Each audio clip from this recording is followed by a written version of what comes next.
estar na igreja não é garantia de estar pronto. A aparência, ela não sustenta. Não adianta eu falar, não, eu sou missionária, eu sou cantora, eu encher o peito e falar, eu sou cantora, eu sou missionária, eu sou pastora, eu sou pastor, eu sou salva. As coisas não funcionam assim. Muitas vezes Deus pede pra gente simplesmente abraçar alguém na rua. E a gente fala não. Muitas vezes a gente se acha melhor do que o outro. Muitas vezes a gente que está aqui sentado se acha melhor do que o que está lá fora. Mas eu digo para você, não. As coisas não funcionam assim. Estar aqui não é símbolo de você estar salvo. O Senhor, Ele busca intimidade. Mas quando o pastor ele chega e fala assim, hoje você vai cantar, hoje você vai simplesmente orar. Você fala, não sei, eu tenho vergonha, eu não sei. Mas tudo tem uma primeira vez. O Senhor ele não está procurando palavras bonitas. O Senhor não está procurando eu falar muito bonito. O Senhor não está procurando eu cantar lindamente. O Senhor está preocupado com corações disponíveis. Por exemplo, Samuel, ele foi chamado. O Senhor falou para ele, eu vou te levantar desse reino. E Samuel, e por que Deus chamou Samuel? Se Eli, que era o sacerdote, Eli não tinha moral com o tempo. E Samuel, ele escolheu a melhor parte, que era soprar, acender uma lamparina e cuidar da arca. Coisas que ninguém quer hoje em dia. Hoje em dia, as pessoas estão muito preocupadas com câmeras, holofotes, isso e aquilo. É muito fácil de pregar, por exemplo, num congresso. Por quê? Quantas pessoas se disponibilizam para pregar no congresso? Quantas pessoas se disponibilizam para cantarem no congresso? Aonde estarão várias pessoas? Aonde estarão pastores? Aonde estarão igrejas convidadas? Aonde aquelas pessoas falam assim, opa, ali eu tenho agendas abertas. Mas sabe o que Deus está preocupado? Quem está disponível para pregar no círculo de oração da tarde, aonde terão 3 pessoas? Quais são aquelas pessoas que estão disponíveis para cantar com um mendigo na rua? Quais são aquelas pessoas que estão disponíveis para pregar para aqueles que estão enfermos nos hospitais? Hoje em dia, a gente não vê mais esse tipo de coisa.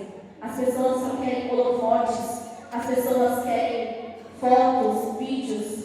E o Senhor, Ele não é isso. Jesus, quando Ele veio para a terra, Ele não tinha uma igreja grande, um púlpito bonito na qual Ele chegava lá, Ele sentava e as pessoas iam até Ele e falavam com Ele. Não, Jesus ele andava na rua e o povo seguia. Jesus, quando veio para a terra, Ele teve todo o poder que Deus deu para Ele para realizações de milagres. E quando todo mundo conhece aqui o milagre de Lázaro, quando Jesus foi até Lázaro e ressuscitou. Mas o que poucas pessoas não sabem é que Jesus ele era amigo íntimo de Lázaro. E quando Lázaro morreu, Jesus foi até ele ressuscitá-lo. Jesus, com todo o poder que ele tinha, ele poderia simplesmente ter chegado do lado de fora, estralar os dedos e Lázaro apareceria ali, vivo, pronto para outra. Ele poderia, não poderia? Mas ele não fez isso. Ele pediu para que removessem a pedra e disse do lado de fora, Lázaro, levanta e anda. Venha até mim. Mas por que o Senhor fez isso? Para Ele te mostrar que Ele te dá forças para que você saia daquela situação. Muitas vezes a gente não vai entender, mas a palavra do Senhor Jesus veio nos dizer: a minha graça te basta, porque o meu poder se aperfeiçoa na sua fraqueza. Então pode passar vento, tempestade, mas a palavra do Senhor está se aperfeiçoando na sua fraqueza nessa noite. Às vezes você não entende o que está acontecendo.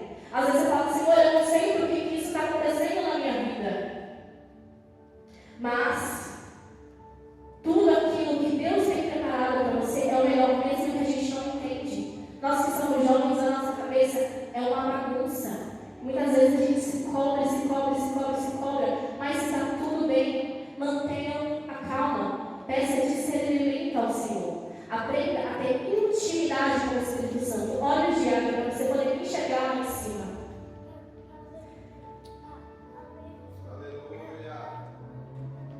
O atraso do noivo prova a nossa perseverança. Jesus não vem na nossa hora, Ele vem na hora dele. Enquanto isso, muitos relaxam e abandonam a sua fé, deixando as suas lâmpadas apagarem. Mas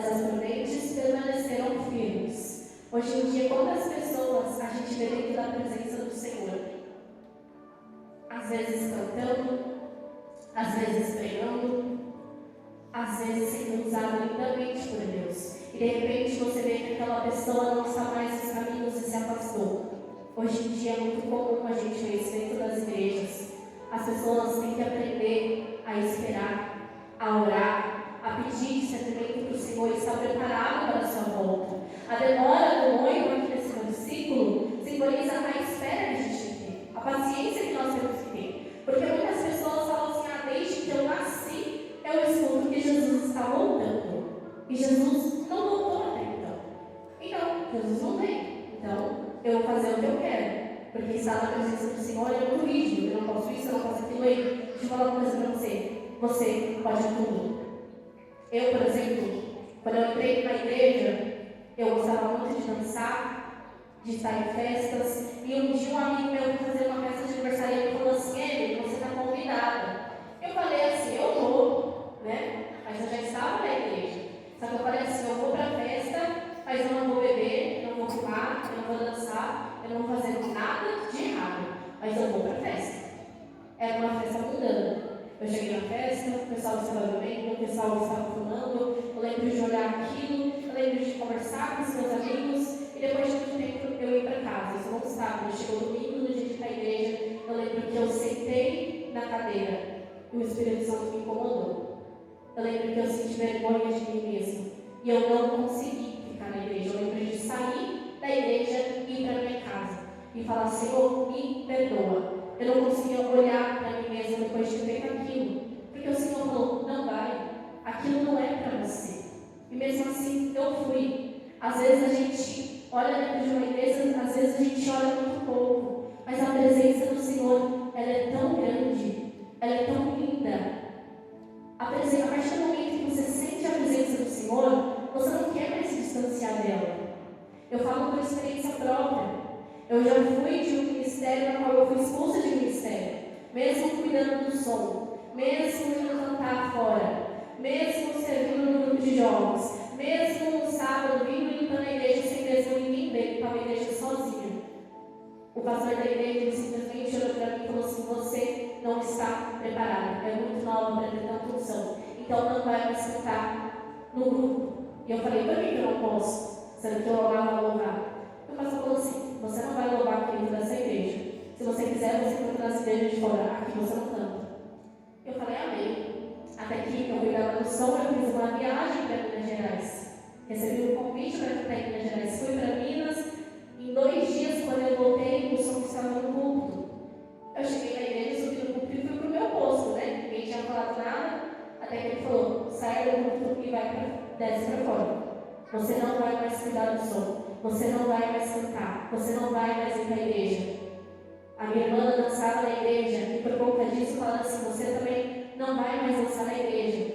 Hoje a minha irmã está fora dos caminhos do Senhor. Eu estou passando uma prova muito grande dentro da minha casa. Minha mãe não está mais nos caminhos. A minha mãe se decepcionou muito com a igreja. A minha irmã, ela dançava lentamente. Minha irmã era levita da casa do Senhor. E tiraram a gente daquilo tudo. E quantas vezes eu escutei das pessoas da minha própria igreja falando assim, tá dentro da igreja aqui é uma coisa, mas se sair daqui é fogo de palha, vai desviar. E quando eu saí da igreja, eu não aguentei mais, eu pedi a bênção para o meu pastor, ele não me deu. Mesmo assim, eu saí e eu escutava, é fogo de palha, vai parar, não vai mais cantar, não vai durar muito tempo e vai voltar para onde estava. E quantas vezes a gente é jovem, a gente tenta fazer alguma coisa na presença do Senhor, às vezes a gente tenta cantar, às vezes a gente tenta pregar, às vezes a gente tenta ter uma oportunidade dentro da igreja, e o inimigo coloca na nossa cabeça, nos faz lembrar do nosso passado, daquilo que nós éramos. Mas deixa eu falar uma coisa para você, não permita que as pessoas te coloquem uma identidade qual não é sua. Assim que você nasceu, o Senhor já determinou algo para a tua vida. Então não permita que as pessoas coloquem na sua cabeça aquilo que você não é. Se Deus falou que você vai ser, você vai ser. Mas isso não anula as provas que passarão sobre a tua vida. Não será fácil. Quando Jesus veio para a terra, olha tudo que ele teve que passar. Jesus foi humilhado, ele era filho de Deus.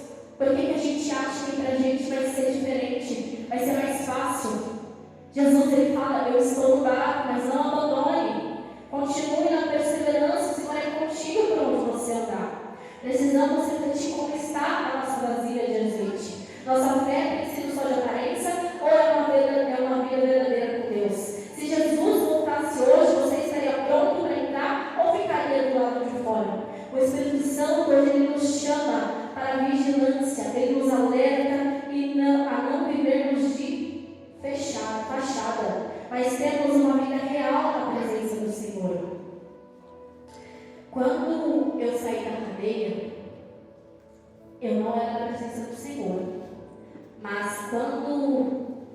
Eu cheguei lá, as meninas olharam para mim e falaram: por que você está aqui? Eu falei assim: eu aprontei. As meninas falaram assim: oh meu Deus, não menina, não chora não. E eu só chorava. Só chorava. Só chorava. Isso tudo eu fiquei presa uma semana, que eu fui para Franco da Rocha.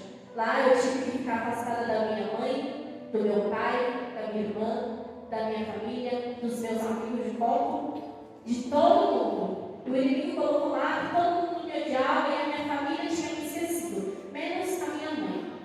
Até que a advogada, ela foi me ver no dia seguinte, ela falou: Emily, você tem uma família lá fora que te ama muito, e está todo mundo muito preocupado com você aqui dentro. Eu falei assim: ó, fala para minha mãe que eu estou muito bem, mas eu não estava bem. Fala que eu amo muito ela, porque em uma noite eu estava dormindo lá, eu só chorava, mas era uma noite que eu saí com a minha mãe e com a minha irmã, com a gente simplesmente andando na rua e tomando sorvete. E eu lembro que eu estava sentindo algo tão bom, quando eu abri o olho, eu vi aquela cena, aquele uniforme, aquelas grades, eu voltei a chorar muito. Eu falei: Senhor, por que eu estou passando por tudo isso? Você falou assim: porque você não aprendeu. Mas você vai sair daqui, mas quando sair daqui, é uma outra vida. Eu quero que você perdoe, eu quero que você faça isso e você faça aquilo. Você foi chamada para pregar, você foi chamada para louvar. E até que uma noite o Senhor chegou para mim e falou assim: você quer sair desse lugar? Eu falei assim: eu quero.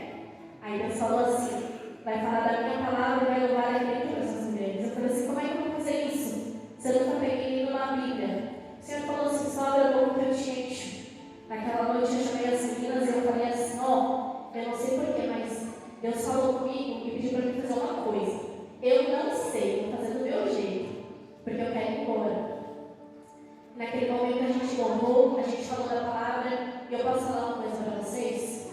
Foi a cena mais linda que eu já vi na minha vida. Mesmo depois de ter cantado, de ter louvado, eu ia dormir no chão, eu nunca dormi tão feliz. E no dia seguinte, quando eu acordei, o Senhor ele falou para mim: você vai embora. Eu falei assim: eu vou embora. Até que a moça chegou lá para poder falar que ia embora e não falou do meu nome. Eu vou ter que ficar muito brava com Deus, porque Deus estava brincando comigo. Eu falei assim: Senhor, por que isso tudo está acontecendo? Até que o Senhor, ele falou: hoje você vai embora. E eu falei assim: amém. Até que me chamaram, de repente, e falaram assim: você vai embora, você vai embora. A gente não sabe como, mas você sai de verdade. E quando eu saí, eu falei assim: Senhor, como é que eu vou fazer para ir para casa? Eu não tenho roupa, eu não tenho salário, não tenho dinheiro, eu não sei onde eu vou. Mas o Senhor preparou tudo. Quando eu saí, meu irmão já estava lá fora me esperando. Mas quando eu saí para fora, não foi mais fácil. Foi mais difícil do que estar preso, porque eu tive que enfrentar tudo lá fora. Quando eu saí da cadeia, eu não fui para minha casa, para minha irmã, para minha mãe. Eu fui para São Paulo com os meus padrinhos. Lá eu sofri tudo que era tipo de humilhação, mas ainda era prova de Deus. Eu era uma jovem que tomava 7 tipos de remédios controlados diferentes por dia. Eu tinha transtorno de ansiedade, eu tinha depressão, eu tinha bipolaridade. Eu escutava vozes, eu via coisas. Eu dormia, eu acordava gritando. O psiquiatra olhou para mim e falou assim: tem que internar. Você não pode mais estar aqui. Meu quarto não tinha chave, o banheiro não tinha chave, eu não podia ficar trancada. Eu passava o dia inteiro dopada. Eu não sabia o que era alguém falar assim: como é seu nome? Eu não sabia responder. Isso tudo ficou por 8 meses. Mas o Senhor falou assim: eu vou te exaltar, eu vou te tirar desse lugar. Eu falei: Senhor, eu quero ir para casa. Até que o Senhor me levou de volta para casa. Mas foi todo um processo de novo. Não foi do dia para a noite. E estar aqui hoje não é fácil. Não é fácil. Eu colocar o nome que eu vim aqui porque eu tenho outros sonhos. O meu coração, ele se enche quando alguém me chama para louvar numa igreja. Mas eu sei que o meu chamado não é dentro de uma igreja. É lá fora no mundo. É pregar dentro das cadeias. Porque uma vez eu falei assim: Senhor, eu quero louvar dentro de uma cadeia. Aí Deus me colocou presa lá para cantar lá. Quando você fala assim: eu quero cantar com os enfermos. Às vezes Deus ele coloca o enfermo dentro da sua própria família para te levar dentro de um hospital.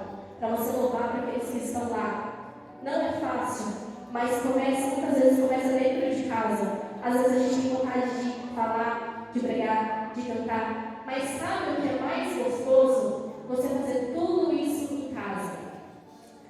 A minha mãe na fé, a minha intercessora, ela falou assim: Emily, Deus não está preocupado com quantidade, mas Ele está preocupado com qualidade.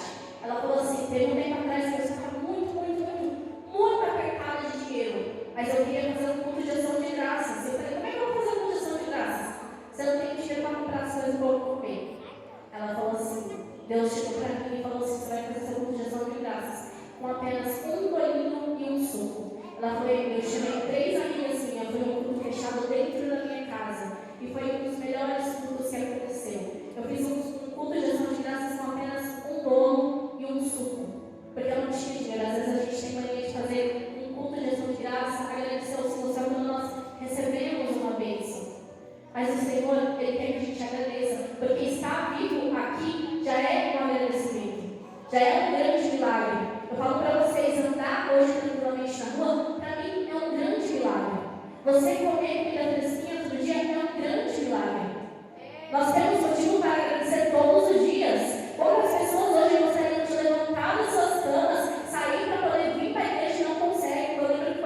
irmãs cantar, e eu falava, Senhor, eu quero tanto, mais tanto, mais tanto, mais tanto, mais tanto vir na igreja.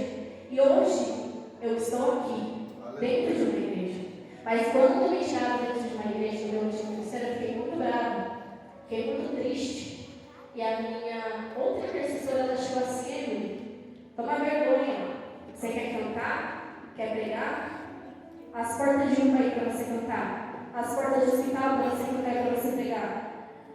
Aos mundinhos levou para você abraçar ele. Vai fazer quem te impede, quem está te impedindo hoje em dia de cantar. Só porque você não pode cantar dentro de uma igreja, cantar para aquelas pessoas que já conhecem a palavra, vai fazer aquilo que Deus chamou você, menina.